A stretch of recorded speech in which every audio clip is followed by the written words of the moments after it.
begins very quickly after I say 3, 2, 1. So 3, 2, 1. Hi, welcome to another episode of Comic Beat Insider. Wait, hold on. It hasn't started yet. This time it hasn't started yet. That's what I'm saying. So you Yeah. want me to wait 5 beats after you say 3, 2, 1? Yes. Okay. Okay. Go. Hi, welcome to another episode of Comic Beat Insider. That's the Zoom mashup podcast that Heidi McDonald of The Beat and me, Jimmy Aquino of Comic News Insider started doing the lockdown, where each week we cover, seems like we just cover movies a lot lately, which is awesome, but we cover comic books and TV and film and also do a couple of interviews here and there. This week we're going to cover Chasing Amy, and as I said, I'm Jimmy Aquino with Comic News Insider at comicnewsinsider.com, podcast for everything comic book, animation, sci-fi, and pop culture. And I'm Heidi McDonald. I'm sorry, I'm getting our tech end set up here. Yeah. We're running a little behind today, so had to do it on the hair. Anyway, I'm Heidi McDonald. I'm the editor-in-chief of Comics Beat at comicsbeat.com, the news blog of comics culture. And hello. And join us today for the first time, but she always listens in. Thankful. It's so nice of you, Steph. She won a contest. We have thousands of people in the Zoom chat room, and Stephanie's always there, and she sent in at the right. She called in at the right time, and she won the contest. Yes, Stephanie congratulations, Crawford. Congratulations, Stephanie. What an honor! What an honor! Long time. Stephanie, tell us. You can tell me how we met. Met Jimmy at Comic-Con 4 years ago, maybe? I think so, yeah. Yeah, about 4 years ago. Meet up again every year since then. Yeah. Hang out on the internet in between. Go to Disney to hang out and all that stuff. Disney. Yeah, we had a good time. She's a teacher, so she's one of our true heroes in the nation right now, and also a cosplayer, which is awesome. So yeah. So today, as I said, we're going to talk about Chasing Amy, the hit cult Kevin Smith film. The third of his View Askewniverse films. It was supposed to be, I think, originally just 3 of them. They ended up being like 7 of them, like that. Well, but yeah, this was the one that sort of brought him back into and really got him, because Clerks was his first one. And that was, he's an indie wonder. Like, oh my God, who's this guy? It's great. And then he got the money from Mallrats, which I love, but boy, did people hate, and the critics hated. And so he came back with Chasing Amy and won them back over. 1997. That's a $250,000 budget. He went from like a $2 million on Mallrats to like $250,000. They had to cut it back a lot, obviously, and he just went with this. As he says in the movie and he says in real life, he finally had a personal story to tell, and he did, and it won people over. And I will say, I'm not all that well versed in the Kevin Smith. I'm sorry, the cat's going nuts. Come on, she's eating my lunch. The cat is eating my lunch. Very appropriate for this movie. Yeah, Stephanie and I both are, so. Yes. So, anyway, Lucy, leave it alone. Lucy, stop. Lucy, the sandwich is not for you, all right? Sandwich is not for you, Lucy. Okay. So, anyway, I am not a huge Kevin Smith, aficionado. Not to say aficionado, like scholar, I'd say. I guess not. I did see Chasing Amy. In the theaters or in the theaters, yeah. Well, we'll talk. Yeah. We'll go around and talk about first. So I'm a little bit. I hadn't seen it though since in 23 years. So it was a little bit, but I remembered quite a bit of it. I will say that. Nice for Kevin. So yeah. Yeah. I saw it in theaters when I remember hearing about it. I remember hearing about Clerks and Mallrats, and I just never went to see them for some reason, because Mallrats probably didn't last very long in the theaters, I don't think, and Clerks was also very limited run, so it's indie, and But I was like, oh, it's that Clerks guy. And my friend I was working with, because it was getting a lot of buzz, Chasing Amy was, because Siskel and Ebert loved it. Boy, I went back and saw the review, like, God, they super praised it. And my friend I used to work with, funnily enough, but spelled differently, named Alyssa, who I did West Side Story with, she was like, there's this new movie, let's go see it, Chasing Amy. I'm like, yeah. We loved it. But yeah, I saw it in the theaters first time, and then multiple times afterwards on DVD when I bought, which I know Steph and I both have the entire collection. I think we have, and then again recently I saw it 2 or 3 times recently this week. Steph, how about you? I think I came backwards to the View Askewniverse. I think Dogma was probably the first one, and then there were these other ones, and then being on the message boards back when there was no Oh, the old Kevin Smith boards. Yes. Yeah, on the yes. You couldn't have a topic. It was just one stream of consciousness. Everyone just answered back to each other. This never one. So I remember watching Chasing Amy, and it was so fun to find all the things that were connected. Like, her sister was in Mallrats. She talks about from Mallrats, and her friend, the guy who slept with the dead guy in the bathroom in Clerks. Yeah, they talk about so fun just finding all those connections and Yeah. So the first time I heard of Chasing Amy was I was working, because of course the movie takes place in, the other thing about the film is that it takes place in the comic book industry, right? So of course there was some buzz about it at the time, because back 23 years ago I was working in the comic book industry, and I was working at Disney, and my assistant, I was part of an organization called Friends of Lulu, which was an organization for women in comics at the time, and my assistant editor at Disney came and said, Heidi, they're making a movie in New Jersey, and we set up, they need to make a fake Comic-Con, and they want people to come and set up their booth so we could do the Friends of Lulu booth and be in there. She says, you should come on down and be there.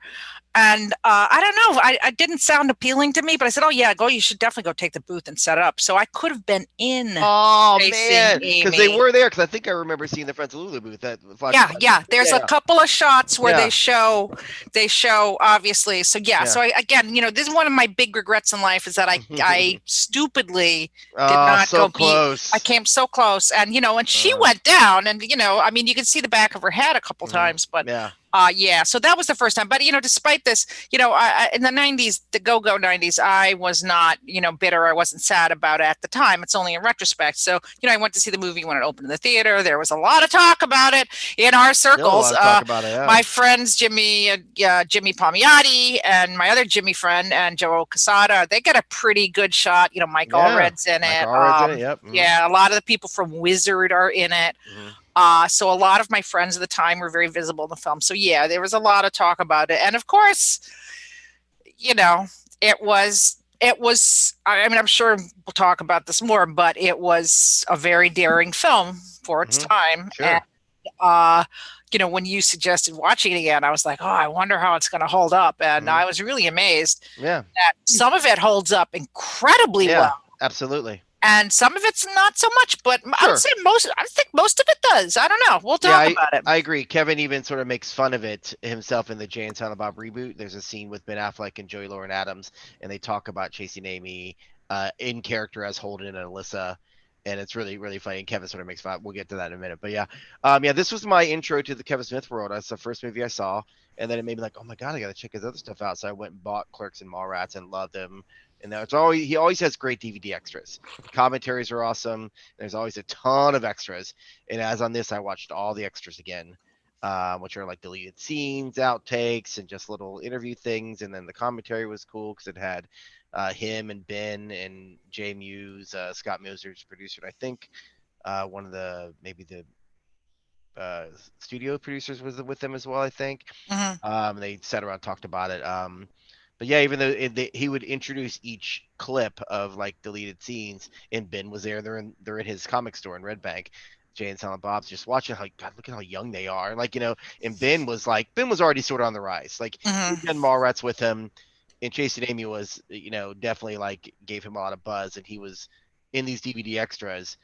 They talked about how he was currently shooting Armageddon. He had a little time off to come shoot these little DVD extras. But he was like already on the rise, But they just sold what's the one he won the Oscar for? Oh right. The Good Will Hunting. Yeah. They referenced we just sold Good Will Hunting. It's gonna be so exciting. You're like, Yeah, he was pretty much. I mean, he was on the rise. I mean, I think he had to be. I'd never heard of him when I saw the film, and I didn't. I hadn't either. Yeah. And it wasn't until this rewatch that I just did last night and this morning. I had to finish this morning. That I realized that Matt Damon was in it also. Yeah, that's great because because they have been buddies for years. Of course, they were partners. Writing partners.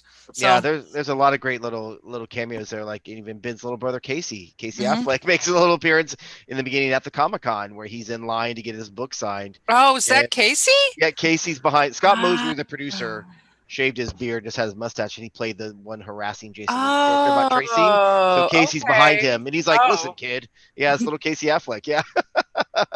He's in the where he's like Scott Moses trying to like this guy traces. He's not a real whatever. In case he might have one line, I think that's it. But yeah, there's a lot of great little. Kevin's really good about that, where he includes friends and family, a lot of his sisters in the film later, as Alyssa's girlfriend, and yeah, well, he's very. I mean, I will see. I don't think.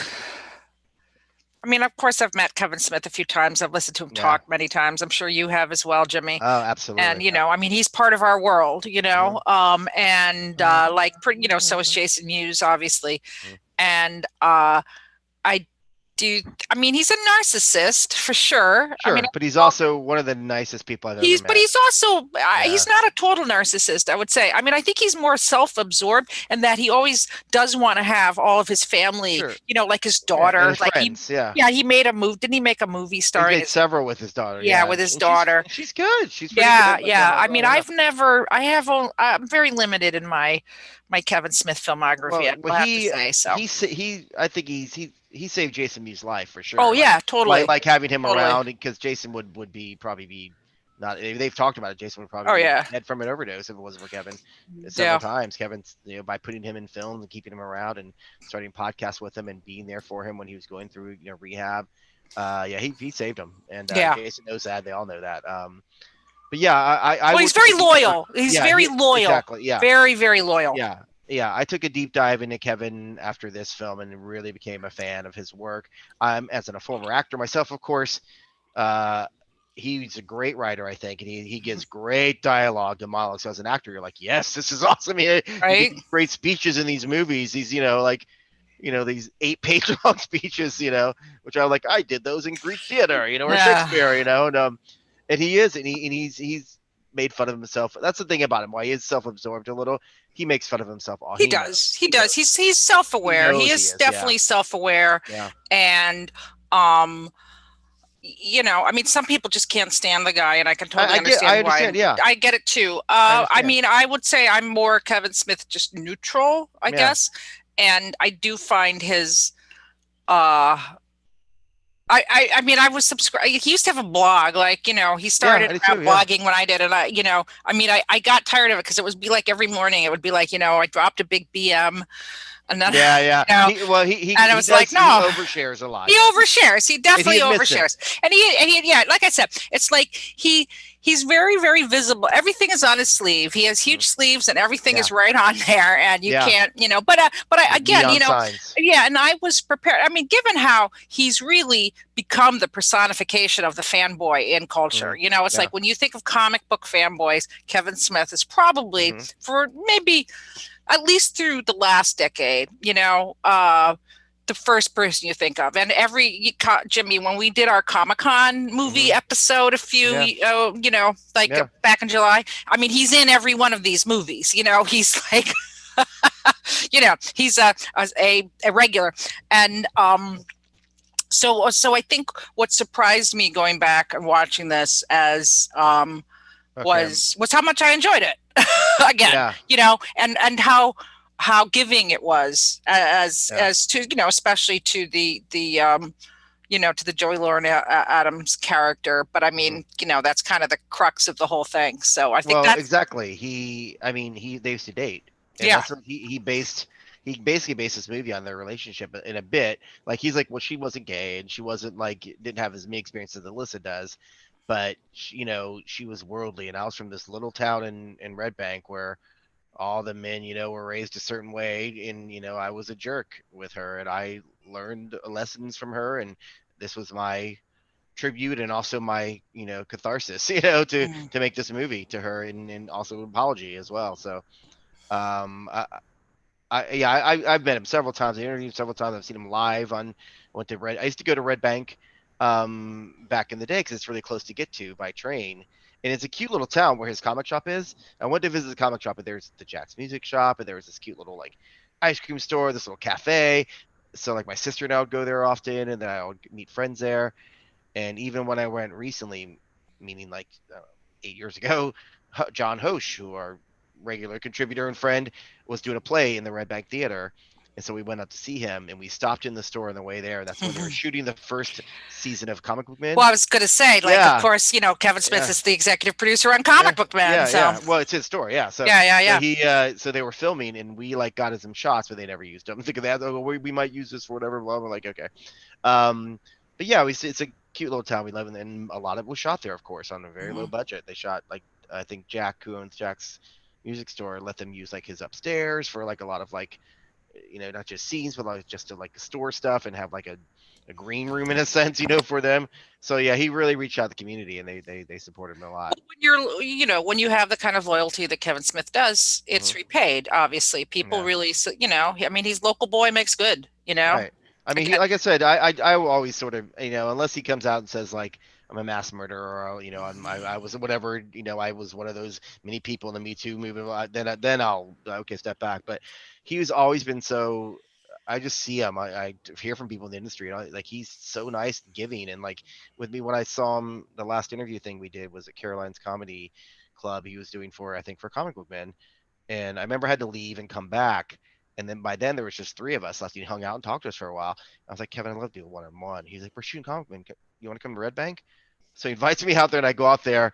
I spent hours out there, and I guess schedules, the shooting got delayed, and I had to come back to the city. So it never happened. But it was like, but I hung out with him for a bit. It took me to lunch. You know, Ming took me to lunch, and everybody, I know for people that he tips 50% every time he goes out, you know, like he's always like trying to take care of friends I think, and stuff like that. And, you know, like that. So yeah, I think that's the, you know, like I'm anyone, happy to see his success. Yes. Anyone you know. as open as, you know, confessional as he is, you know, I think, you know, if we would have seen, there's not, like I said, it's an open book. He's an open book. So wait, so Steph, when you first saw this movie, so when you first saw Chasing Amy, what was your impressions? What was your thoughts about it?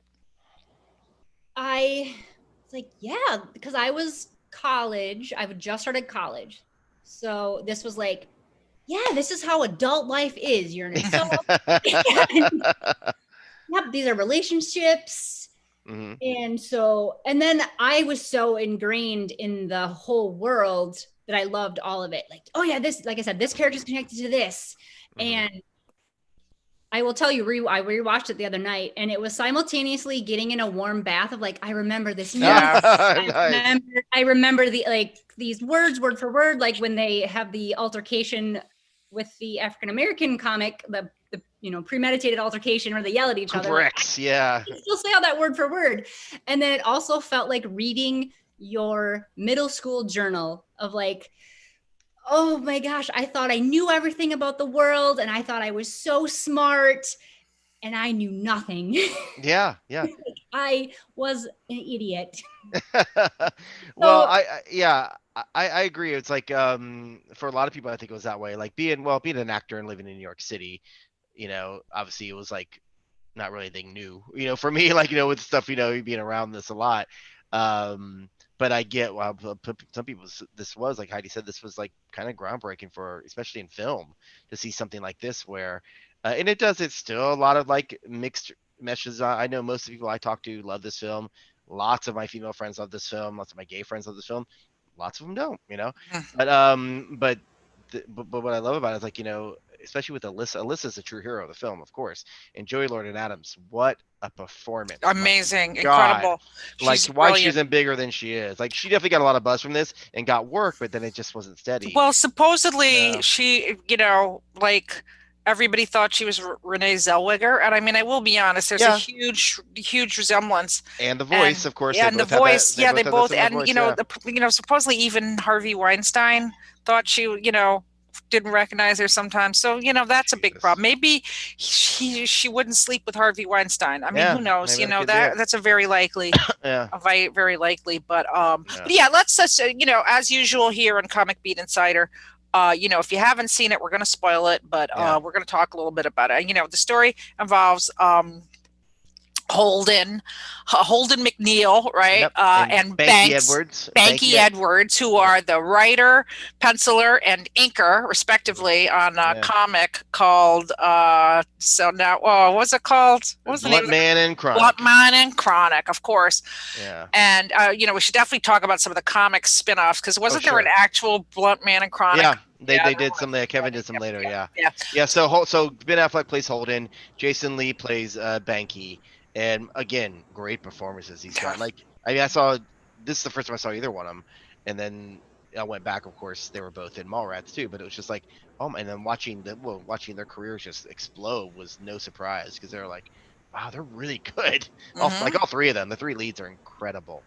Yeah. And, But I mean, I think it's what you were saying, Jimmy. I mean, I think Kevin Smith probably should have been a playwright, except his plays would be kind of unbearable, maybe. But, I mean, I know he's learned how to move the camera a little bit over the years, and how to be a little more sophisticated, filmmaker. But, the filmmaking here is like, I was like, at the font on the credits, I'm like, holy crap, you could do better than that. I mean, did you never hear? Well, he said that over the years too, where he's like, at one point he was attached to a Green Hornet movie, to direct, and he was like, and he backed out. He was like, come on, me. I would have the Green Hornet and Kato standing talking for 10 minutes while the action happens off. Like, he totally again, he's self-aware. He knows how he is. But what he did make, what was that movie he made about the kids of the communist, they're aliens or something? He did try to make. No, he's done some really good stuff. Red State is incredible. Red State, yeah, because then he did really good. Red State is good. And then we actually did watch that, but I think at some point he was like, okay, I'm gonna make an action movie. I'm gonna make a movie, which is Red State, and it worked. But he's a good film. He knows his limits. He does. But I anyway, I mean, there is, everybody gets to have a scene, like you say, long dialogue, to have a soliloquy. It's really soliloquies. Yeah. And, and it's just, bam, the camera's just there. It's just great dialogue. That's the thing. As an actor or former actor, I like the soft moments of, like, I don't need all this movement camera. I don't need these camera angles, all these different shots, and also because they were on a limited budget, they couldn't do more. That some of the scenes, they were like, we had to go one take, we had to go two take, we couldn't do close-ups because of this. Because we were shooting on actual film, not digital. Right. Because I was literally burning through film. And those scenes, like there's so many great scenes. I mean, like, between Alyssa and Holden, and the dialogue, like, of course, Ben's great speech in the car about that he ties it back to the painting at the end. It's like, oh my God, I was like, that's so beautiful, and like, and then her, I love the scene. We can go back. Yeah. Let's just work through the story a little bit more, because obviously those are the high points. But anyway, we meet them at this comic book con, and they are signing their book, Blunt Man and Chronic, and they're very successful. And they're very successful. It's a very successful indie comic. So this scene immediately plunged me back into the '90s indie comics world. And like, you see, Mike Allred is set up there. Also, I think they have I think Stray Bullets. I think David Lapham is there. There's a couple of Stray Bullets, which is, he was the self-publisher of the time. And that's a great book. Such a great book. And the scene was a little, I mean, it's, this is also the 90s period piece. Boy, I wore my 1992. That's the name of this lipstick. Okay. Nice. I wore this 1996 lipstick, just, I had those baggy jeans. Yep. I had those big oversized. And you know what? Like, the guys' fashion. Can I just say, the guys' fashion is so gross. It's like it's I like, loved it, but of course, you wore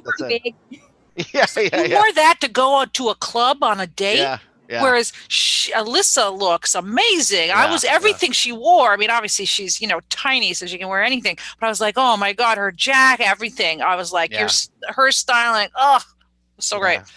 And that unfortunate goatee that Ben sported. Oh, I know. So 90s. Very 90s. Very so 90s. So, and as we meet them, I will say my first thought, at the Comic-Con scene is like, man, he is terrible at running his booth, because he's got an annoying fan talking to him. And he's rolling his eyes and being like, oh, thanks, and like, of course, everybody does that. But I mean, you can't be rude to the fans, especially if you're an indie cartoonist. You got to be nice to people. I didn't get the impression that I get the impression that, because of the camera angles, I get the impression that he was, the fan didn't see him do this. But I don't know. Right. You just got to deal with the fan, like, they're like, oh, yeah, whatever. But you've been at booths, and we used to have a booth at New York Comic Con where we would host, writers and actors to come do signings. And boy, those people definitely exist. Ethan Suplee plays the man in both the beginning and the end. He's great. Ethan Supplee's went on to obviously done a lot more. He and Jason Lee both were in My Name Is Earl. They played brothers, of course. Oh, And, Lucy, no. And Lucy, could you stop eating the sandwich? Stop eating things. Did you see her eating that? We're talking Lucy. We're talking Chasing Amy, Lucy. All right. So Ethan Suplee, like those exist, like to the point where I would have to step in to not make the creator look like a jerk and be like, I'm sorry, could you move along? We've got people coming in because they and they were just like that super duper fan or maybe a little awkward socially. And like, yep, they exist for sure. And they're there. And Ethan was so great in both the opening and closing. But then you see like, the whole, the tracer thing, which is a big thing with anchors, have gotten. That's definitely real. People. That's been something that's been probably referenced, in comic book circles more than anything in Chasing Amy is like the tracer, and of course, the profession of anchor is a little bit, it's very changed since it was in the 90s because now everything's done digitally and there's far fewer anchors. But that was one of the lasting. Heritage of Chasing Amy was, the whole tracing, the anchor. So yeah, I mean, I could just, it was part of the drama of the film that we could see the fan was annoying. I feel like this part maybe was, a little bit more, I don't know, we're a lot more sensitive to these things these days, I guess. Sure, but I mean, it made sense for Holden's character to be annoyed because he wanted to do artistic books. He wanted to do real book. This was the moneymaker, and he knew it. But he wanted to do something of more of substantial and of substance. Yeah. So that makes sense. And then, as Stephanie said, if you want to talk about the next scene where they go into a panel room with by the glorious Dwight Ewell playing Hooper X. And man, Stephanie, you want to talk about that one? It's I believe it's a minority panel, correct? They have they have Alyssa. They have as on the panel with them. Yeah. Yep. And so he has the persona of the angry Malcolm X man, and Banky and Holden are plants to get him riled up, and so he can have this persona and sell more books. And Andy ends up taking out a gun and shooting some blanks, and everyone runs away. And it's such great. He gets right about Star Wars that, in the movie Star Wars, when they took off Darth Vader's helmet and told us the white guy, they were trying to tell us all that we all wanted to be white. And And Banky, as you said, they're the plants, so they're friends, and and we don't know this at the time, but it does seem like something's up. Yeah. So Banky and Holden keep standing up and saying, "Oh, that's horse shit. What are you talking about? Darth Vader was great." And then he's like, "What do you?" And the name of his comic, Falcon. Come on, right? And the name of his comic is what was it? Man-hating coon, was that it? Like that, or white hating, something like that. Manhunter and coon or something like that. Like white hating, and so he the whole, of course, the famous line was when Banky stands up, "What's a Nubian?" And you're like, "Oh my god!" So, when rewatch this scene, which I didn't remember from it originally, I'm thinking, wow, this doesn't hold up at all. I'm like, oh my god, it's so it's sensitive. And then as the scene went on, I was like, oh, it actually. Is that way for a reason? Yes, it's there. I thought it's there for a reason. Not only that, but it's completely relevant. Yeah, it's completely that Absolutely. scene. And it also, this is before the prequels came out, the Star Wars prequels, because they talk about the Holy Trilogy. Yeah, and it kind of also predicts the toxic Star Wars fandom that we developed over the last decade, especially. Yeah. So I was like, from that rewatch moment, I was sold. I was like, okay, Dwight Ewell is he's so fabulous. good. Oh, he's so good. Because his character is gay. Yeah, and he even says, later on, he goes, I'm a black gay man, notoriously the swishiest of the bunch, so that's how he's in real life. But he puts on a character as this writer, Hooper X, so he's like the strong, like Stephanie said, the Malcolm X type. And so it's a great juxtaposition where he's acting within a role, and it's really, really cool. They even does like a record shop later on with the little kid. It's really great. So that's really fun. Then that's how they meet. So Alyssa's on the panel, and she knows Hooper as well. And Hooper's like, "Oh, it's my friend Alyssa." And she is an indie cartoonist as well. She has her own book. Yeah, Idiosyncratic Girl, is that it? Yeah, and it wasn't Idiosyncratic Girl. It's Idiosyncratic Moments or something. Actually, no, I think it's Idiosyncratic. No. What was it called? Sorry. Idiosyncratic routine.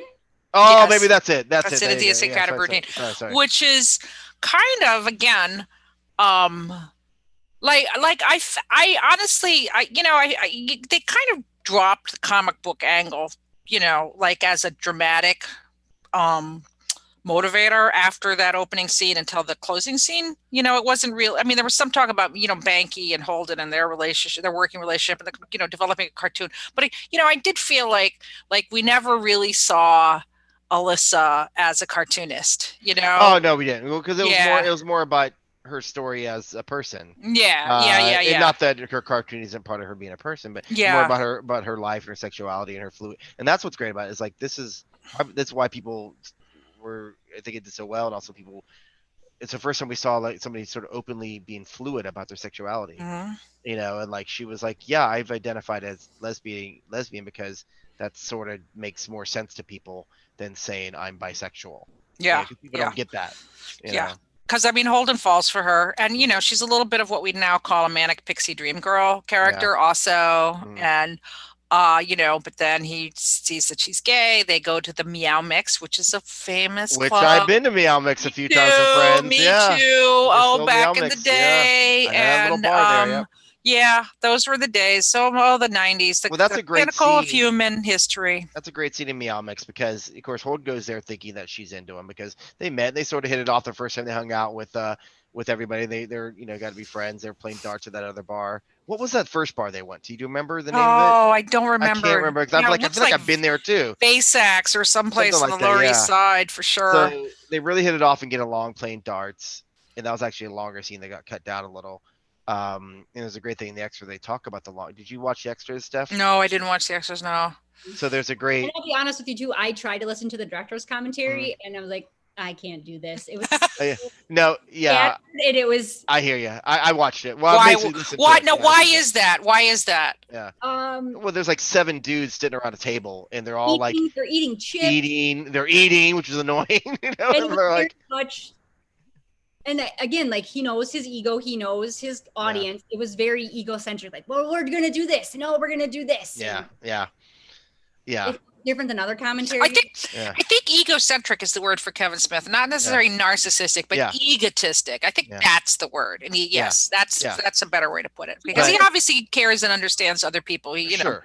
Yeah, because they definitely got off on tangents and stopped even talking about what was on the screen half the time, which is actually what I kind of like in conversation. Then you get like, they get personal, like, remember when we were doing this back then, and blah blah. To the one point where the studio exec had to stop Ben and Jay Muse from saying something because it almost sounded incriminating. Because they're like, remember you were late, just like because you had to go get some weed, and the guys like, hey, okay guys, cut it down, something like that. So this extended scene, or the scene that got cut, it's this really great story. And I used to have the script actually, because he had sold like a book as a script like that.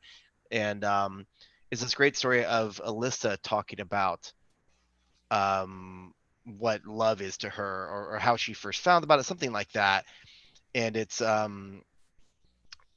this whole story about where, oh god, I have it right here, where so sorry, god, I had it. So basically she's talking about this love story, this guy and this girl, and he's supposed to go meet this, it's like her mother's uncle. That's what it is. Her mother's uncle is going to meet his fiance at a train station, and he misses the train, and then because he misses it, she's waiting there an extra hour for him, and she gets attacked and molested and murdered.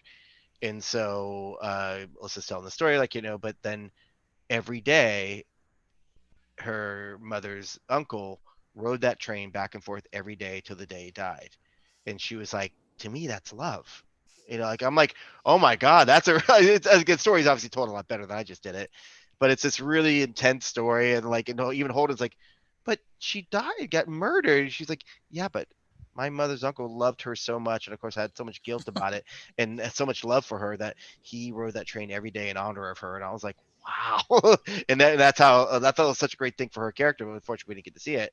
Yeah. Talking about how like, oh, this was love to me. Well, I did notice that I mean, I remembered the plot of this movie vividly. And sometimes we watch a movie that I haven't seen in a long time and I don't remember much about it. But I found that this movie, I remember it was truly memorable, and that's a real testament to it. But I did not remember the first scene, like all the foreshadowing in the first scene where we see Banky being homophobic. Yes. In dealing with the often.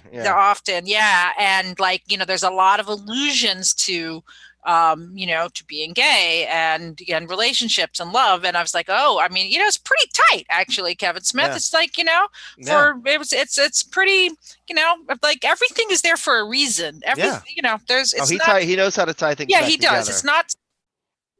Yeah, even Banky, like playing video games, is yelling out, the bad F word for gay people and all this other stuff. And it wasn't until Holden meets Alyssa and starts himself learning about things.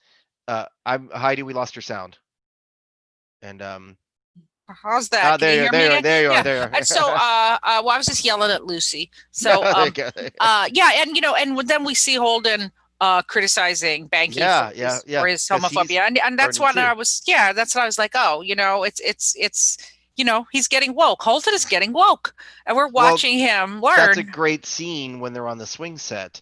Yeah, and I thought it was great because a lot of people are like nowadays, like, oh, educate yourself, and yes, you should, absolutely. But this was a different time, and Holden's just saying things, and Alyssa's just like, sort of, and she's not begrudgingly teaching him. She's like, no, you need to know this is what it is. And she kind of would laugh about it, like, okay, so you're saying this. Here's why that's not right. And I thought that was really nice that she like took the time to be like, oh, you need some help. And you're my friend and I like you. And clearly she's starting to like him more. So let me explain to you how things really should be. And he starts to learn.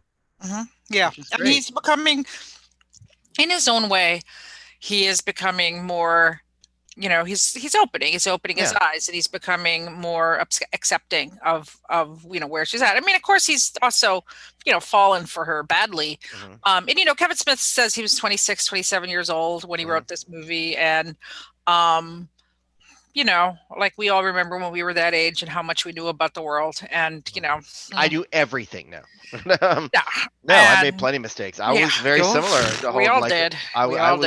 I had that very jealous bit of me when I was younger too, where I would get really upset, about like it was like a thing of badge of honor for dudes, in our 20s, like how many girls you slept with, all this stuff, but then if your girl had too many, you're like, whoa, wait a minute. Damaged goods. Oh. Yeah, exactly. What's up with but that? it's a double standard. It's a total double standard.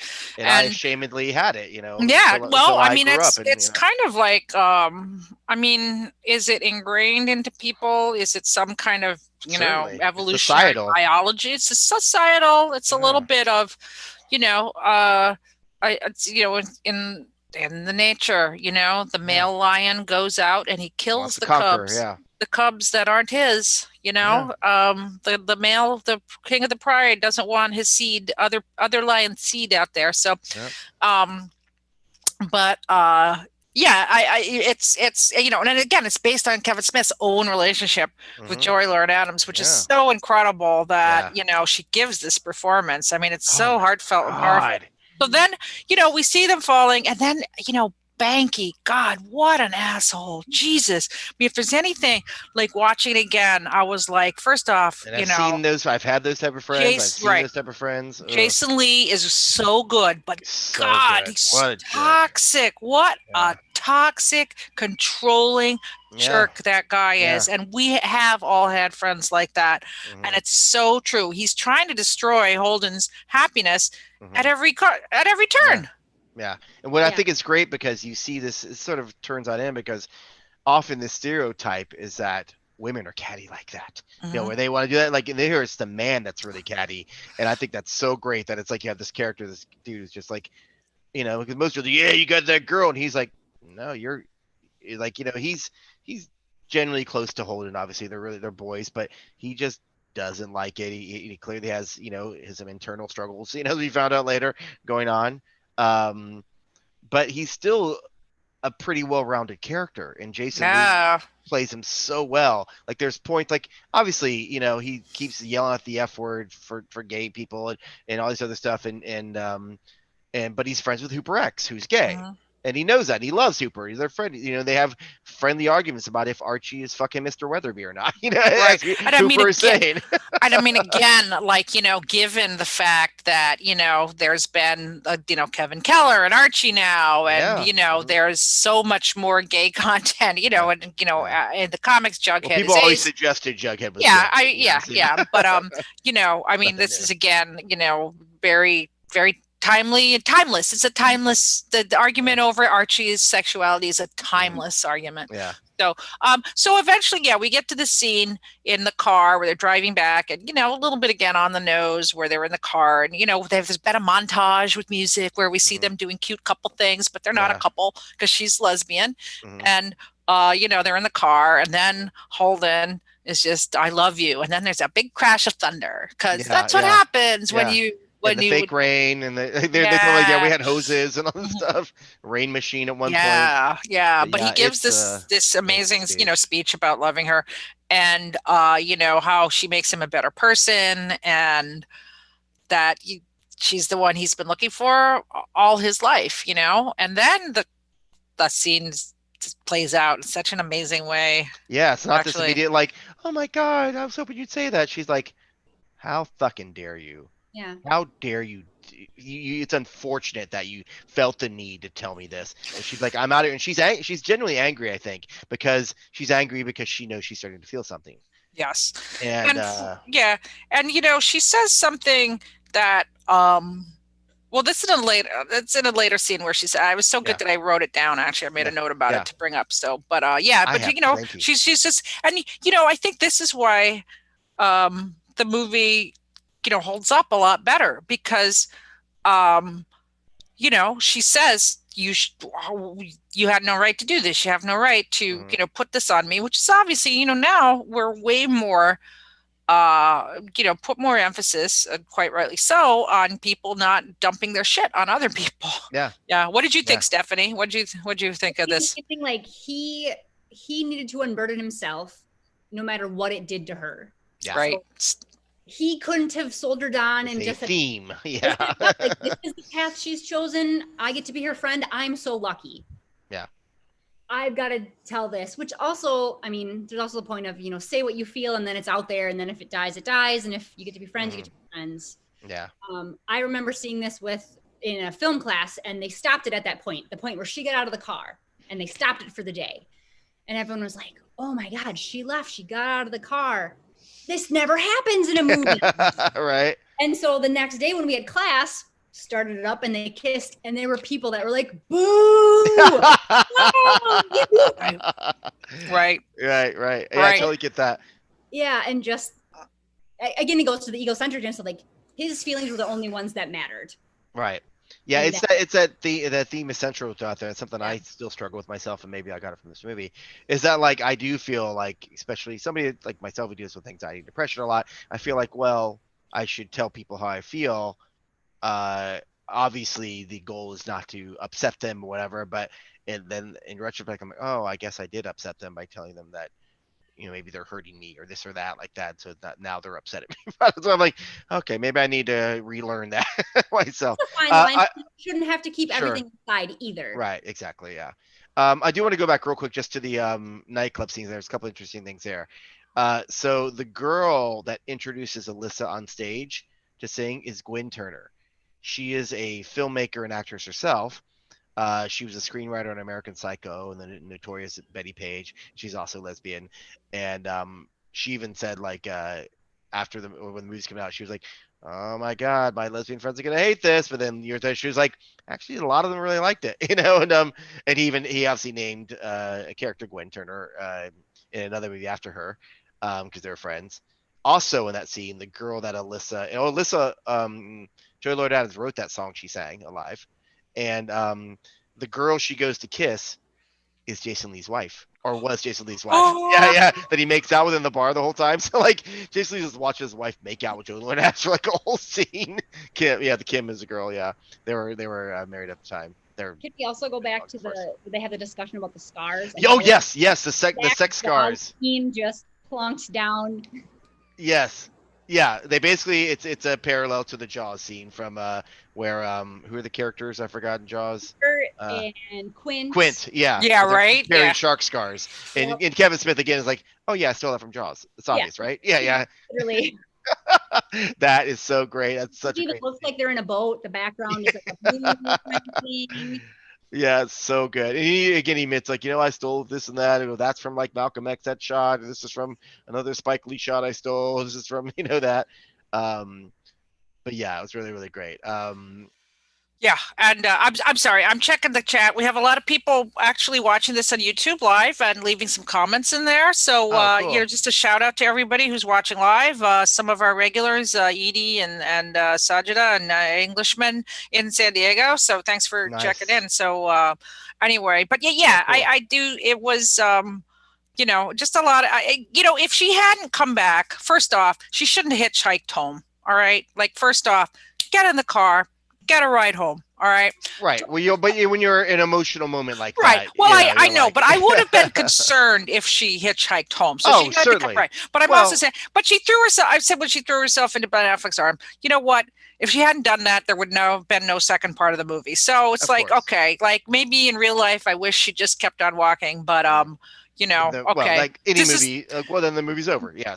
This is the story. Yeah, this is the story of what happened if she did go back to him. And I think when she, go on, Jimmy. I'm sorry. I'm saying, but I wasn't concerned of her getting out because it's a small town. They all know each other. They all know. Everyone knows her. She's a badass. She knows her way around. She knows what's up.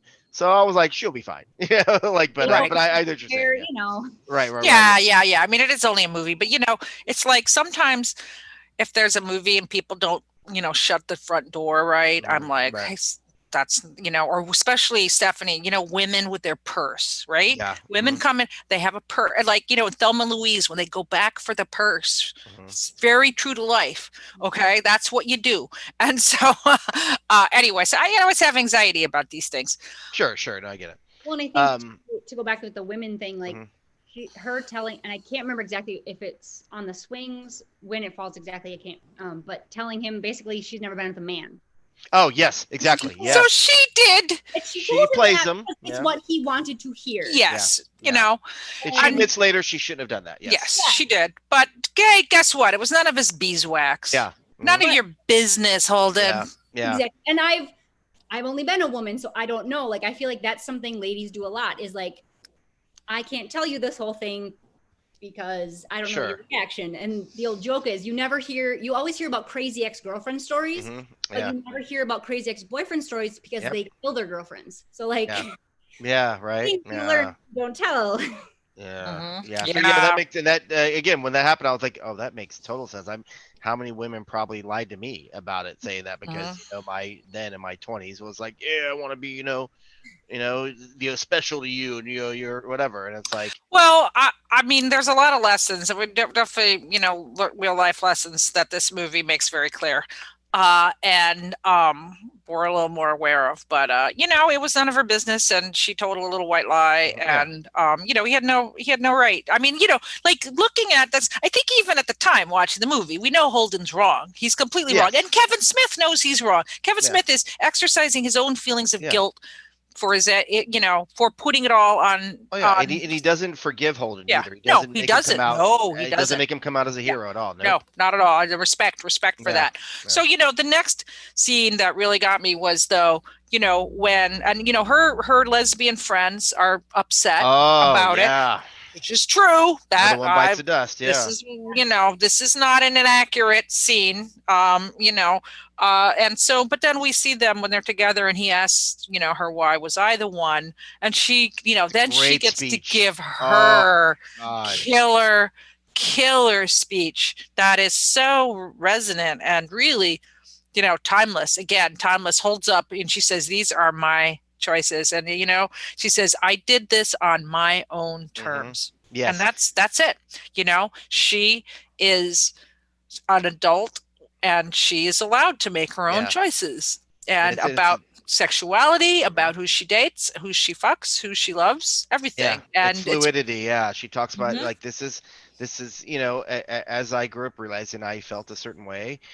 Society was this, society was that, and I realized finally, okay, and as I said earlier, where she says, okay, I guess I'll label myself a lesbian, but I'm bisexual, and this is how I am. And like, just because I felt limited, I didn't feel like I should limit myself just to women. Why should I want to do what I want to do. I want to be whatever. And she goes, and that one person could have been anybody. And like, she didn't say this, but it could have been a tree. It could have been, anything. Like, could have been an object, but it happened to be a man. Yeah, and I feel like one element, and I don't know if this was at all in any of the the outtakes. Probably not. I don't think it was. But how I justify. I mean, I think that's true. Also, you meet the one, and if you're fluid, it could be either. And but I do think what drew Alyssa and Holden together was that they were both creators. They were both independent. I mean, they shared so much in this independent. And of course, Jimmy, Steph. I mean, we all know so many comic book couples. Sure. I mean, it's like people. And they're great comic book couples like Jimmy Palmiotti and Amanda Connor, or there's Colleen Coover and Paul Tobin, or there's just the list goes on and on and on. Jillian Tamaki and Michael DeForge, and it's like these are great couples, and you could see. I mean, in my mind I projected it, but I decided that was what drew them together, even a little bit beyond. Like they shared a lot. They have the cute montage scene of love, but I made up, in my own mind, having been in comics myself, that this is, the extra glue, that the magnet that drew them together. Yeah. Well, I mean, it is how they met, through comics, for sure. Yeah. And it does tie in together again, the comics that come back in the end there. What other thing we're talking about? 90s things here. Close it. Soundtrack. Yes. Some great songs, Steph, that were in there. Like what? Some good Run DMC. There's so many. The closing track was by Soul Asylum, wasn't it? Yeah. There's like, how did he get the rights for all these songs? I think that's where Harvey Weinstein came in. Let's be honest. He's a shitty human, but he did some good stuff for making movies. But the other 90s thing I noticed so much, and even Kevin talked about it later at one point, because it's probably a little too much. Like, so much smoking. Every scene, everybody's smoking, and Kevin's like, yeah, we're smokers. It just was a thing we all did. I just didn't think about that. Wow, I looked at it and he goes, wow, there's a lot of smoking in here. Maybe we should have had smoking no matter where they were smoking. In bed, in the diner. In bed, smoking in bed. Well, see, I obviously not a smoker, but I have friends who would like, oh yeah, we wake up and grab a smoke. I'm like, okay, not my thing. Yeah, there was so much. I was like, oh, and again, maybe because I'm a non-smoker, I was just like, oh god, it's way too much there. I don't know how it's been out there, but for here, there hasn't been smoking in bars since 2009. So even that just feels like for sure. Bar and just. Oh, hey, Edie. Our friend Edie, I'm going to put you, you're on a bus. Hey, Edie, what's up? Hey, Jimmy, how you doing? Good to see you. What's up? Thank you for popping in and saying hello. Well, Edie has been talking in chat about how she's a huge fan of Chasing Amy. Oh, nice. So big. Yeah. This movie was everything, because I had never seen myself on screen, and then I saw Chasing Amy, and I felt like nice. I've heard this a lot. Yeah. This person was like me, and I'm always kind of fighting for Chasing Amy, because a lot of my friends who are queer have issues with it because of the whole throwing yourself into the arms of a dude when you're an express lesbian thing, and the idea of a lesbian being able to be wooed away. But for me, this was just a total unintentional bisexual classic, and I felt so much of what was being said about, especially when there's that scene where she's with her friends and they're all drinking and she's not admitting that she's with a guy because she knows they're going to reject her, and they're like, why are you playing the pronoun game? And she's like, I'm dating a guy, and they're like, another one bites the dust. Yikes. And it, that scene is kind of what it's like to be bisexual, and I speak from experience. I'm a bisexual person, and either way, whether you're sort of announcing your boyfriend to your queer friends or whether you're announcing your girlfriend to your straight friends, it feels like, oh, this is who you are now. You're not, you know, and I just kind of felt like with Alyssa, she has this big speech where she says it was about not having my options. Being into women was about giving myself as many options to fall in love and connect with people as possible. And I'm like, this is bisexuality. This is pansexuality she's describing. Yeah. And what's weird to me about this movie is that I watched this with my husband, Simon Fraser, because I was like, we have to watch this together because you're a comic book artist. And like, this is weird to me. This was important to me as a teenager. And now it's like the con circuit is life. Yeah. And we're watching it, and I was waiting for it to be way more cringeworthy than it was. I think it really holds up and was actually way ahead of its time. Like a lot of these conversations where, whatchamacallit, oh my gosh, how am I forgetting his name? Banky? Banky? No, not Banky and Holden. Black Power. Yeah, Hooper X. Yeah, Dwight Ewell. Yeah. Thank you. Yes, Dwight Ewell. He basically says. He says that he's living in a like, it's not subgenre, subculture of a subculture of a subculture as a Black queer man, and so he can't admit that he's queer to his audience because it's hard enough for him as a Black guy in comics. And it's like, that's intersectionality he's talking about. Like, yeah. It's just, anyway, sorry, that's my rant. I wish I'd known that you were such a huge fan of it, because, you know, then I would have, you know, announced it a little. Yeah. We're going to make a schedule. I know. And you were joining. I saw you talking on chat on YouTube, and I was like, oh, you should come on. And, you know, because you're so passionate about it. But so what did you, so you saw this when it first came out, and you were I saw it 5 times in the theater. Wow. I think I saw it twice in theaters. Yeah. So what did you, so we're just getting to the big twist. Okay. Oh, sorry. Did I spoil No, not at all. No. We're just talking about it. So talking about the bed scene where she explains her sort of why you were saying, which is exactly where you came in. And so, you know, and now, you know, Banky, the asshole, is revealing her past, you know, against her will. Finger cuffs. Total, like, what would we call that now? Stalker, doxing. I mean, he kind of doxes her. He really does. Yeah. And you know, Rick Darris story of her like taking two guys on the stuff, and yes, the finger cuff story. Yeah, you see it working in Holden's brain as we see in the hockey scene. I have a pair of finger cuffs that I won at the boardwalk at Asbury Park, where they filmed the skee ball scene. I'm like that. I go that deep. You know what I'm saying? Wow. Like, I was on the internet message board for Kevin Smith back in the late I 90s. lurked on those. Yeah, I lurked on those. Yes, I was just talking to Simon Jimmy. I was like, I bet you he was on the boards. I bet you he was. I lurked on him. So Edie, so one thing you might not have heard, because I know you're out and about, but just before you came on, I was saying that I think for me personally, it was implicit that, you know, when he says, "Why was it me?" and she says, you know, you are just the person, you know, it could have been man or woman, but I felt, even though it wasn't spoken of in the movie, I felt that it was the comics connection that brought them together. I would agree with that. I think that finding nerd love is very powerful. Finding someone else, and that's not just comics, but somebody else who's into the thing that you're into, especially if it's weird and kind of people look at you weird for liking it, which, you know, liking comics in the late 90s was not as cool as it is now.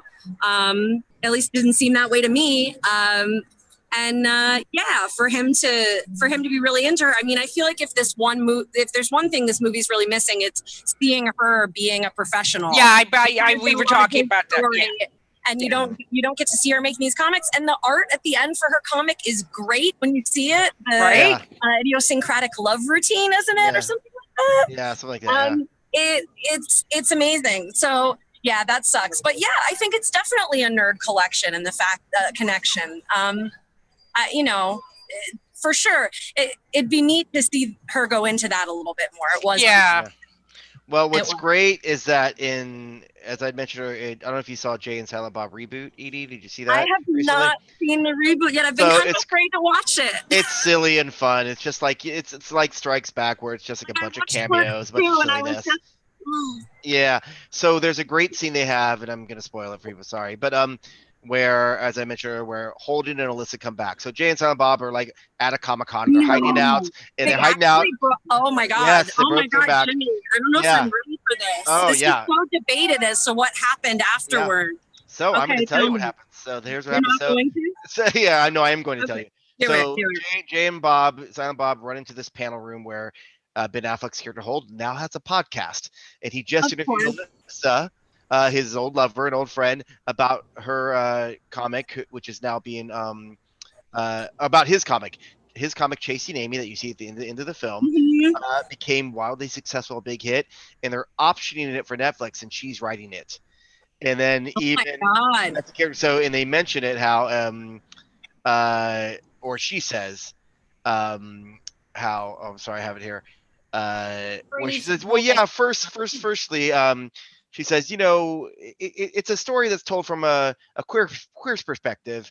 Or that should have been told from a queer's perspective, or a woman's perspective, or any perspective other than a cis white male's. So Kevin Smith making fun of himself the whole time. It's great. Nice. Oh, now so you made me want to watch this movie, Jimmy. So it's literally a 5-minute scene, but it's great. And also, they Kevin Smith's sister, who appears as her new girlfriend at the end, Virginia at the end of at the end, they're still together and they're partners. And she comes in, makes a scene, and they have a kid that Holden has donated his sperm to, so they are co-parenting.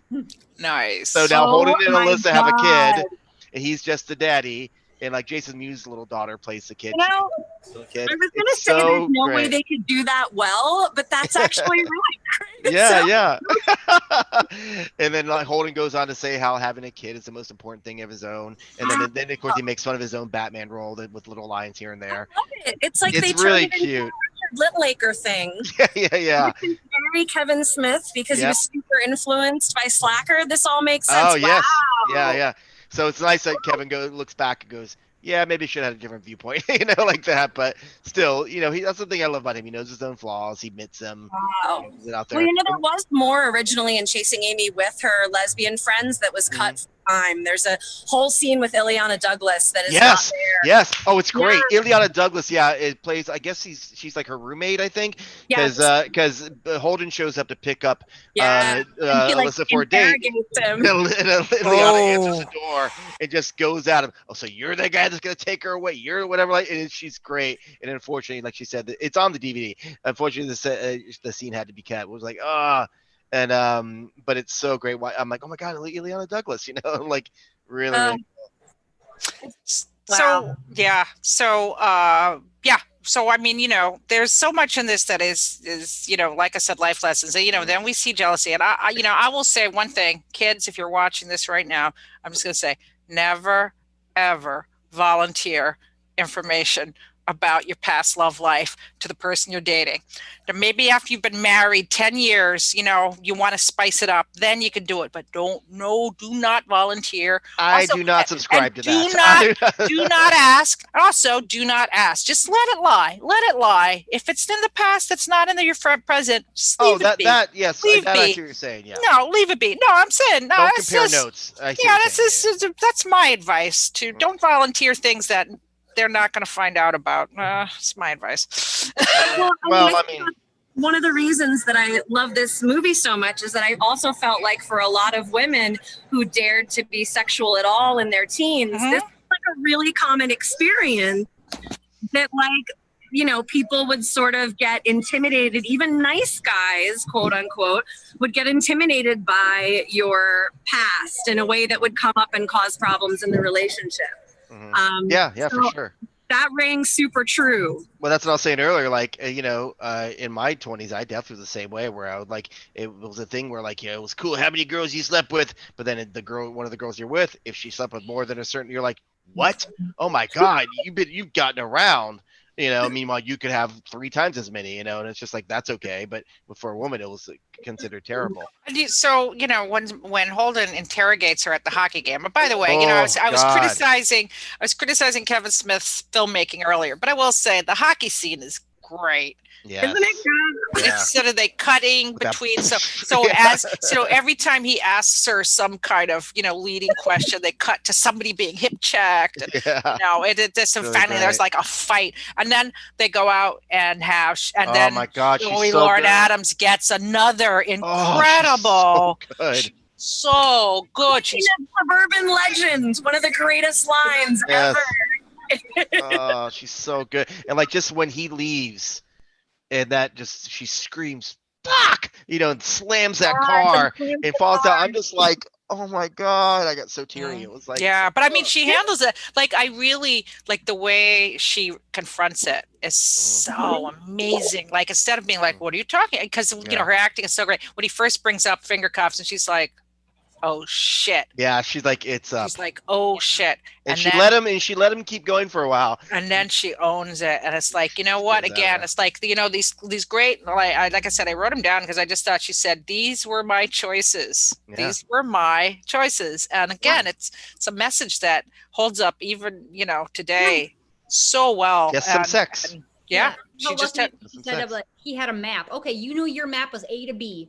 My map wasn't, and I needed to go find my own map. So how dare you shame me for? Yeah, for sure. Incredible. Yeah, she's so good. My God, watching her was she's so good. I was mesmerized by her. And I think, like, again, just talking about Kevin Smith's shortcomings as a filmmaker. I mean, he never. Because Edie, I'm not a huge Kevin Smith fan. Okay, like I haven't seen a lot of his movies because they're boys' movies. They really are, and it's like he never. I mean, he's Holden. It's so obvious that he's in Holden's world, and he's observing Alyssa's world. He's observing that world, but not in it. But at the same time, he does give her so much respect and so much. Room and like just the place. He lets her be the main, the hero of the movie, really. And he's very generous with her, is what I'm saying. As he should be. And and I say respect to him for that. He let her be the full-fledged, fully rounded character that she deserved to be. And I think that's why this movie has kind of stayed in the conversation, for, and like you say, Edie, it is like a bisexual, anthem movie. Yeah. Really and then of course, the greatest scene of all. And like I said, this is the one that I never forgot. When he calls Banky and Alyssa to the studio. The proposal, I call it. The proposal. Like the scene that you rewatch it and you just cringe the moment it changes and it's coming. You're like, oh, here we go. Yeah, like we're with Alyssa. We know what's about. We kind of get what's going to happen. We kind of have an idea what he's going to do. Maybe not as much as she does. Banky's totally clueless, like what's going on, But my God, just watching him set that up, and it's that thing where you're watching like you're when she says it, you're with her, like she's like, please don't say it, and you're like, don't say it, dude, what's wrong with you?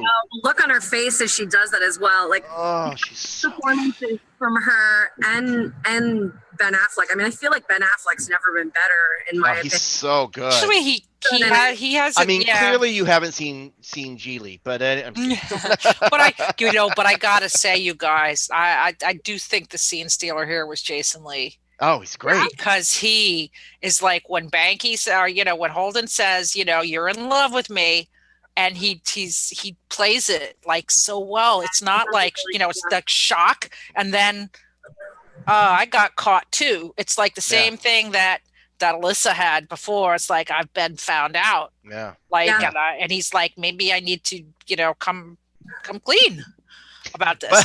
But he's so great too at the end where it's like, when the proposal, where of course Ben's like, the three of us need to sleep together, or holding that'll solve everything. They're like, that would be great. And like Banky's so like, sure, okay, I guess, I know, like totally like, all right. And then Alyssa, of course, is a realist, and is like, no, this is not, and she gives this great, sweet speech. I love you, always will, and that fucking slap. I'm not your fucking whore. Is like, yes, so that's good. Exactly what you do. So good.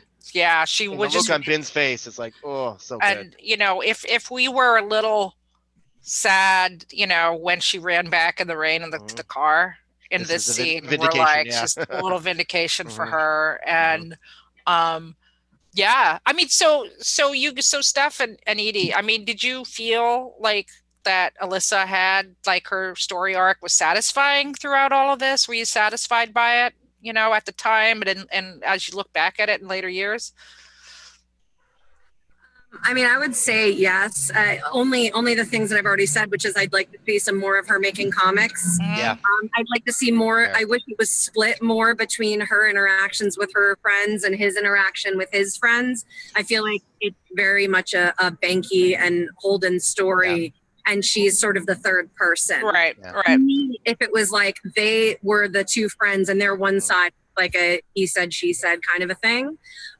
But yeah, I mean, I love it. And I love that she's triumphant at the end and happy and has her like cool looking girlfriend with her at the con. And she seems totally together, but still like emotionally connected. And yeah, I really, it totally holds up for me. Steph, how about you? Yeah, I like, you know, we've all been in that situation where you're like, if I break up with this person, it is going to hurt. It's going to hurt for a long time. And you might hold on to that longer, hoping to keep something. And she's like, I love him, but Can't be with him. This is the line and it's been crossed and I need to walk away. And to have that, you know, knowing enough about yourself, like this is only going to get worse if I stay. Yeah. And her knowing like such good boundaries. Yeah. Yeah. Boundaries. Yeah. When I was young, this is what I needed, but now I need this. And you were this. I'm not looking for any of that nonsense, but it was like, that's not what I'm looking for anymore. You were the thing. And well, it's also interesting because it's not just Alyssa breaking up with him. It's also Banky and Holden. Yeah. So the coda of the film, we're back at the Comic-Con and everybody's broken up. And then Holden makes this. Banky's very successful on his own. We see the great Ethan Suplee come back to be an annoying fan again. He's great. Finally doing pencils. Finally. Finally doing his own nut tracing. And they have this great little scene, Holden and Banky, where he doesn't go to the table. They just sort of look at each other and through like hand movements and eye movements, you know, like, hey, Alyssa's over there. He's like, yeah, all right, let's get together. Share a moment. And again, share a moment. Again, the great Joey Lauren Adams. This is such again, you see it in her eyes. I'm getting like misty talking about it, but it's like she's sitting there and like, you know, just doesn't even notice him at first, and he shows up, and they're like, oh my god. Of course, like anytime we've all had that happen. We run into an ex, and it's like, wow, we went through a lot together. And what's new? How is the world treating you? It's so nice to do musical theater. You we haven't often would sing together. Okay, just one line. That's enough. There you go. One line. Unless we start harmonizing, we'll go. But yeah, so it's watching her getting a little teary about it, remembering, and then when he drops the Chasing Amy comic, and we see bits of it. I think it's all Red's art, isn't it? I think Michael. Yeah, it is. Yeah, it's all Red. And so this beautiful thing where I'm sorry wherever you are, Amy. And then when he goes to the door and looks back, it's like she gives him this look where I think like she's like, finally, you're there. I've moved on. I can't be with you anymore. I wish you were there then, but you finally made it, and I'm proud of you. Is what it looks like to me. Yeah. You know. I think that's a totally legitimate read. And like it meant something. Yeah. I mean, I think when we all like lose someone, like Steph was saying, you know it's gonna hurt, and when you have to like take the deep breath and do it, the best thing you can hope for when you still care about someone is that your relationship meant something to their life. That they'll take some of that with them. He clearly did. And it's like, see, I wasn't wrong about you. You do have depth. You pushed yourself, you know? Yeah. It's such an emotionally sophisticated movie, just like as we sit talking about it. It is. It really, you're absolutely right, Edie. I mean, like Kevin Smith. I mean, I know, right? Because I mean, finally had a personal story to tell. But Jimmy, I mean, has he ever made a movie that was this resonant again? Yeah, no, I mean, like, I love it. You know, I love Steph and I are huge fans. We have his entire collection. I've seen all of his work. Red State's amazing. Red State was probably the first film that he stepped away from. Red State is good. Yeah, his normal mode, and but the other stuff is silly Kevin Smith stuff, you know. And I still enjoy it. It's not to crap on it or anything. No, but in terms of I think he would say this is probably his greatest film. Yeah. Well, and what's interesting to me is like it was heavily inspired by Joey Lauren Adams because they were dating, right? For 2 years, also inspired by Gwen Turner, Who, Yeah, I was just talking about her. Yeah. Yeah. Did I miss that part? Okay. No, yeah, it's all right. Yeah. But and Go Fish. I went and sought out Go Fish after I saw Chasing Amy and like dug up a VHS somewhere, and it's really good. And you can see the influence. I haven't seen it. Oh, okay, cool. Oh, you should do. I will, I think it's on a streaming service. I don't know which, but it is. And it's really like, but it's still so personal and so like heartfelt. Part of me does wonder, like, was he just like touched by an angel? Like, it really, because it is so different than anything else that he's done. It's like there's always like a lot of moments of heart, especially in Clerks. You see a lot of like depth of these guys like trying to kind of like rise above where they're at and not wanting to acknowledge that they have emotions, but they do. But like, it's not like this. This is really special, and every character in it is like really three-dimensional. Hooper, that's who I'm thinking of. Hooper. It's not long to remember his name. Well, it's like like Kevin sums it up as himself as Silent Bob in that where we get the title of the movie from, Chasing Amy. And what's interesting by the scene also is like, Kevin had written himself in Clerks. Then he's like, I can't learn all that shit. It's too much. So he took him out of it. So he even had a hard time apparently doing the speech in Chasing Amy. But since he's the director and wrote it, like they were like Ben was busting his chops, like, yeah, you're not, because apparently Kevin talked about how he was like, I was very dictatorial about like, those are my words, you say my words, because I kept messing up my own words. So Ben kept making fun. I'm like, fuck you, I wrote it, I can do what I want. So he we sort of changed it. He had the basic story, but the eventual ending was he had added some things here and there, little nuances to the story on the fly, literally writing it off the cuff. And but it is a great story. It basically sums up the movie where he's just like, yeah, I met this girl, it was awesome, it was great. Then I was such a jerk, and I, questioned her about these things, and she's we broke, and ever since then I've been chasing Amy, so to speak. And it's like, what's really interesting, going back to sort of what a lot we said was, so I put this up on social media. Hey guys, join us here and there. I put the picture up, and anytime I hashtag something, random people pop it and say something. So on Instagram, this I clicked on it because it said something like Chasing Amy doc. I'm like, what? There's a doctor for chasing? No, documentary. And so there it's coming out. It's called Chasing Amy. And it's about this young documentary filmmaker named Sav Rogers, who he grew up, queer and didn't know how to, in Kansas, and didn't know how to deal with it. And he said when he was young, he's very young, saw Chasing Amy, and that changed his life. And now the documentary is coming out, and talks about the fluidity of it because he's fluid and all this other stuff. Wow. And it's pretty amazing. Like, just watch a little TED talk that he did. And the movie's, I think Kevin's going to even be in it. And it's oh my God. It talks about just what a great character and what it meant to him to come out. And this movie's been so important to him. I'm like, and I've seen other sides where like, oh, it's an anti-feminist take. I've seen them, but like to see something like that where it's like, yeah, I could see how a lot of young people could, like even 80 years in, you could identify with characters. I unfortunately identify with Holden when I was young, but I was like, in my 20s. But yeah, to open your mind, Jimmy. I almost had a Chasing Amy moment. I almost had a Chasing Amy moment myself too. I was on tour. I was being people know I was an actor. I was in town for a week. And I used to hang at like this piano bar my friends worked at, and I dated a couple girls there because straight kind of piano bar, you're gonna do okay. And so there was a new girl that came in, beautiful, amazing voice, and I was just like super flirty with her, and she really flirty back with me. And we like were hanging out like afterwards, and like we all hung out for like a week. I was there. And then my friend that worked there, we were online chatting. I'm like, man, that new girl, she is dope. What's her story? And my friend was just fucked with me the whole time and let me go for like 20 minutes. Like, maybe I can, before I go out, we can ask her out, blah, blah. And then my friend just goes, father, she goes, she's gay. I was like, oh my God, son of a. And I was like, oh, well, at least it didn't go any further like that. But yeah, I'm sure that happens a lot in life though. Yeah. Well, I see being in theater myself, I certainly saw that on both sides where, a lot of women would fall for the gay guys, or a lot of, guys might fall for the lesbians in shows, it certainly happens. I mean, I think, I think it's all right. One thing, we can validate these feelings that people have as long as you're not like putting, like I said, it's not like you're dumping your shit on someone else and making them responsible for your happiness. I mean, I think that's, though it's hard. Relationships are hard, man. Man, relationships are hard, man. Right? Yeah, they're hard. They are hard. Well, that's why Stephanie and I have been happily married for 20 years now. That's right. That's right. Well, and so time change, the state, living different. I know, whatever. Oh, The fact that she actually is married to, and her husband's in the background, probably going to come punch me in the second. Sorry, guys. Yeah, love her. We're very modern. Yeah. Yes, So, well, I want to give Edie like huge props here because you were in line for waiting for a flu shot. Oh my God!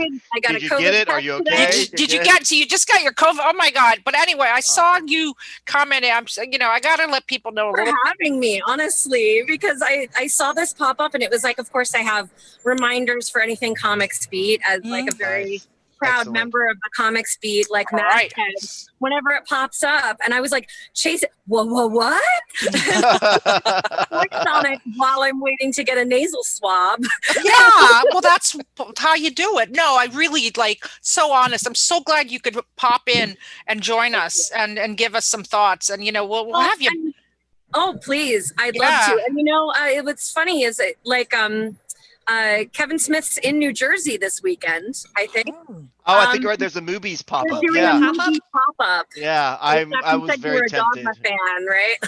They're doing a movie pop-up, and they're doing a 10th anniversary of their podcast, Jay and Silent Bob Get Old, which is really upsetting that we're getting old podcast is now old. I know, right? How old are we? I was a teenager when I liked Chasing Amy, and oh boy, I'm officially in my 40s. That's a thing. Oh well, happy birthday, Edie! I know you did have you had a big birthday. Happy birthday! Recently. Awesome. And happy birthday! We couldn't be there in person, so because of this goddamn I'm gonna have COVID. a big old party when that vaccine is out, and hopefully life is a little more normal. Yeah, you and everyone else, my friend. We're all invited. All right, excellent. Everybody listening, the thousands on here listening. Steph too. Right. I don't know where you are, Steph, but you're Wisconsin. It's fine. We'll get her. We'll get her charter flight. Talk about Kevin Smith all night. It'll be great. I put it on the Comics Insider jet. Well, speaking of Kevin, also what was interesting about the reboot thing was because there's that famous sort of not really feud, just falling out between Kevin and Ben because they were like boys for years. And Kevin admits it's probably because I told too many personal stories since my fall, about him and he and Jen Garner didn't really get along very well, him and Kevin. So the fact that how Ben got into Jay and Silent Bob's reboot, some reporter asked him hey, Kevin's shooting a reboot. Do you have a part yet? And Ben was like, I haven't gotten a call, but I'm available. So everyone encouraged Kevin to reach out. He reached out to Ben. They had a long talk and catch up. And Ben's like, fly me out. I'll be there. Give me a scene. And so that's how they got in the scene that made that great. And he wrote the scene on the fly for him and Alyssa. He added it to the movie. It wasn't originally in the movie. So to watch that, to look back on how, and then that scene again he sort of makes fun of himself and some of the flaws in the film. All right, I'm gonna watch it now. I'm watching it now. Yeah, it's really it's silly. It's fun, but that scene alone. My husband has never seen Clerks, so we got to watch that first. You should do do a Smith. Hey, Simon. What's up, man? Simon. Hey, what's man. Up, buddy? What's going on? Hey, hi. Good to see you, man. Good to see He's you, man. patiently waiting while I just. Oh my God! All right. Well, we're about ready to wrap. We should wrap this up. We should. I got a few more things to say. Yeah, we got a couple more things, but we'll let you go. And all right. Well, thank you so much. Well, thank you, Edie. Thank you for hopping on. This was so impromptu through the miracle of the internet. I was able to invite you, and you were able to just stand there and talk to us live on your phone. Truly in the future. The Jetsons, the Jetsons. So it's great. So thank you so much, though. You really, yes, so appreciate it. You're so welcome. I'm gonna put my mask back on and head home. Bye. All right, stay safe. Bye, sweetie. All right, bye. What was also really nice is and I think he's starting to realize a lot of things now. If you know the story of Heidi, where Kevin almost died recently, yes, a heart attack. So yes. Literally had a heart attack between shows, and he immediately.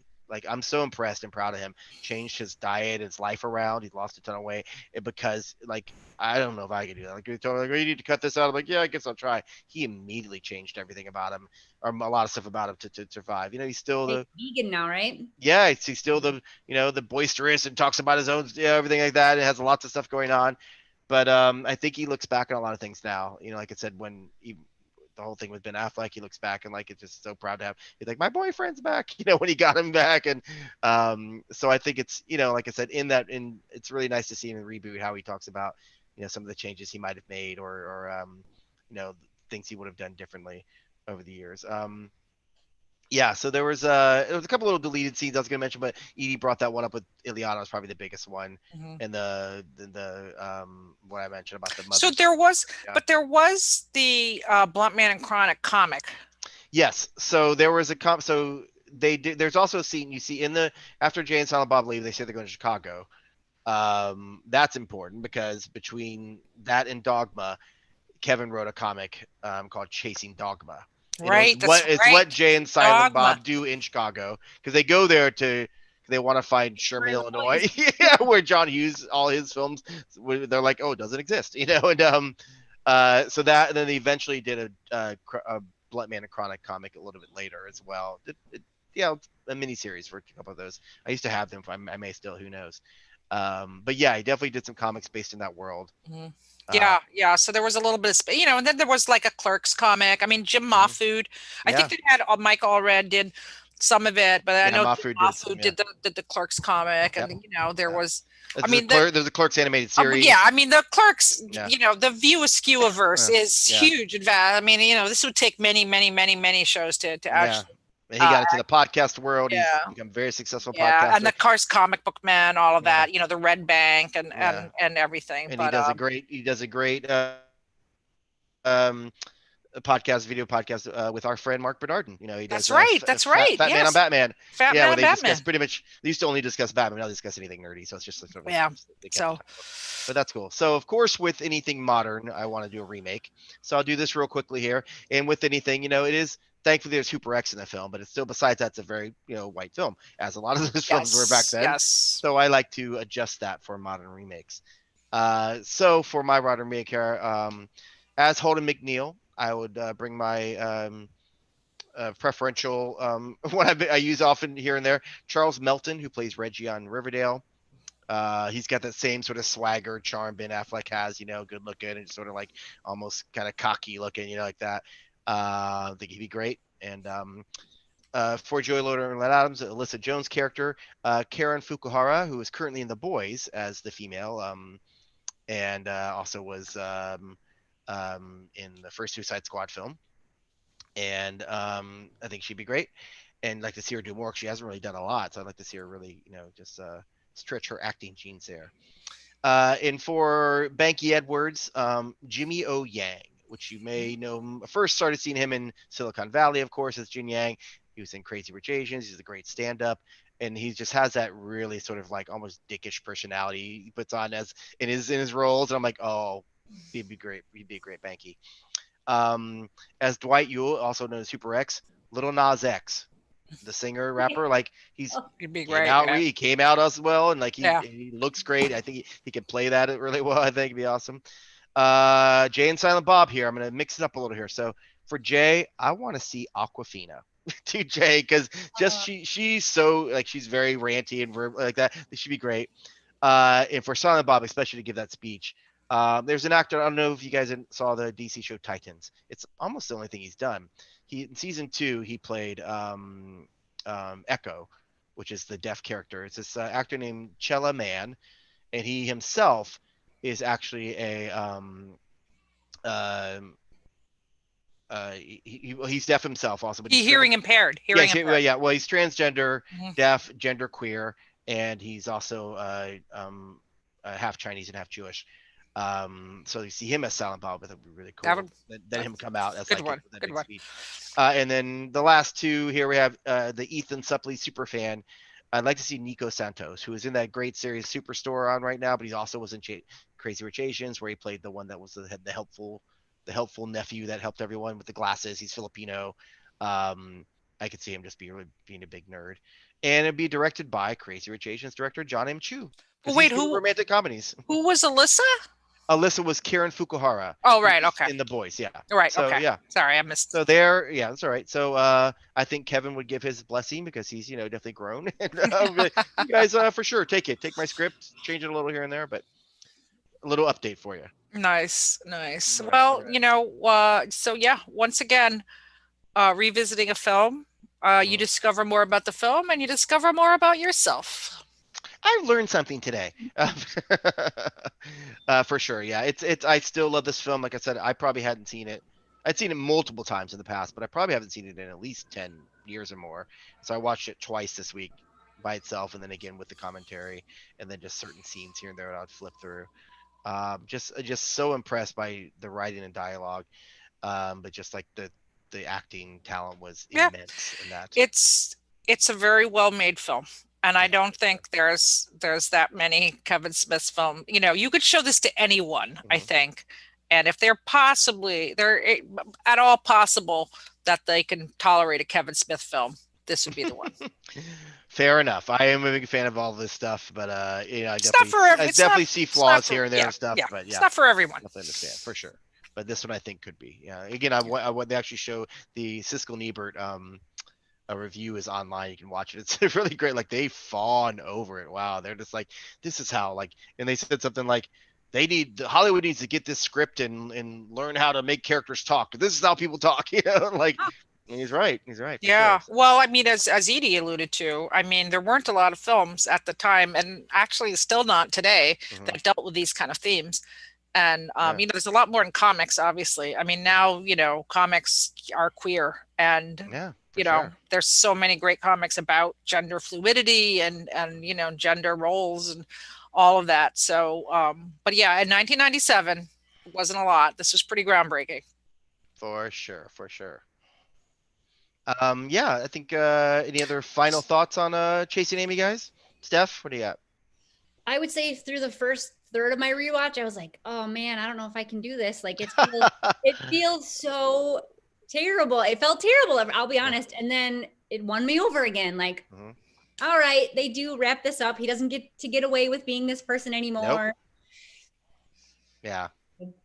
I agree. I agree. I agree. I was like, oh man, what a jerk, you know? And then I was like, oh, they nailed him on his shit. They called him on his shit. So it was impressive. Yeah. For sure. Same. So yeah. All right. So let's wrap it up. Yeah, we'll get out of here. So thank you again, everybody, for listening on the YouTube live with the comments, and great to bring Edie in. Thank you for joining us. Those in the Zoom chat, thank you for hanging there as well. So if you missed it or you saw this, you want your friends to check it out, you can check it out on Comic News Insider. That's my audio podcast. So that'll be out tomorrow at some point. Go to comicnewsinsider.com, or weekly podcast covering comics, TV, film, and pop culture. I've also started doing lots of extra shows. Besides putting the audio up of this, I started doing interviews now. I did a great interview with Gene Yang recently, and Erica Schultz and Rachel Smith. I've got one coming up with Anthony Del Cole and Penelope Bajou. I'm also doing special just nerd chats where we basically kind of do this, where we talk about a comic or a TV show we like, just me one-on-one with a friend and hanging out. So all that's there at comicnewsinsider.com. You can find me at Jimmyaquino, JIMMYAQUINO, Twitter, Instagram, everywhere. And I'm Heidi McDonald, again, the editor-in-chief of The Beat. You can find me writing there pretty much all the time. You can find me on all social media at COMIXACE. And don't forget to subscribe to The Beat's YouTube channel, because we're at 910 subscribers. I just need 90 more. Yeah, I'm one of them. To reach the promised land. Excellent. Monetization. So please don't forget to subscribe. But you can start paying me finally. Yeah. Yes, exactly. That's right. So we can pay all our contributors. Yeah, I had to up my ante on my podcast host, because I'm doing all these extra shows now. I'm like, oh, I need more space. So now I'm paying $20 more a month. So that's it. It adds up. It does add up. I'll tell you that. Steph, how about you? Where can we find you? I'm STEPHIERAJ at Twitter, and otherwise I'm just hanging out in Wisconsin, getting teaching those kids, getting ready. Steph, you're a regular viewer of Comic Beat Insider, and I'm so glad we could finally have you on as a participant and as a contributor. So it's really cool that you got to join us. The contest winner, yes. Yes, that's the contest winner, as our lucky contest winner. Yes. Awesome. We'll send you the check as well. Come on. All right. So until next time, we're Comic Beat Insider. So bye. Bye.